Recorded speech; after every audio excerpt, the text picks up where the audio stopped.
Hello everyone and welcome back to another video from Wake&Tech. In this video, I'm going to show you how to get your private key within your Metamask wallet account. So let's get started right away. First of all, open up the Metamask wallet application on your device. And once you open it up, you will be asked to enter your password to continue. Just type in your account password and then tap on the unlock button and you will now be taken into your wallet homepage. Now from this page, you will see all of your tokens as well as your portfolio. If you wish to reveal the private key of any of your wallet account, simply tap on your current wallet at the top section, and when you tap on this drop-down menu, this will take you to the account section. You will now see all of your wallets that have been connected. In order to reveal the private key of any wallet, just click on the three dots alongside this wallet, and now you will see various different options, which includes the show private key option as well. Go ahead and tap on this option, and you will now be asked to enter your password in order to verify your identity.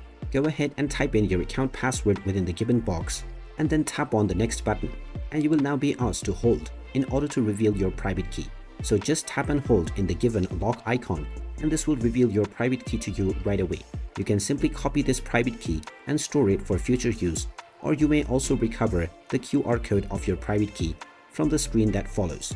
So hold to reveal and store your private key so that you can access later in the future. And there you have it. That is how easy it is to get your private key for your wallet on MetaMask. If you find this video helpful, make sure you hit that like button and subscribe to our channel if you haven't done so already. Also ring that notification bell to never miss another update from us. Thank you for watching and I will see you again in the next video.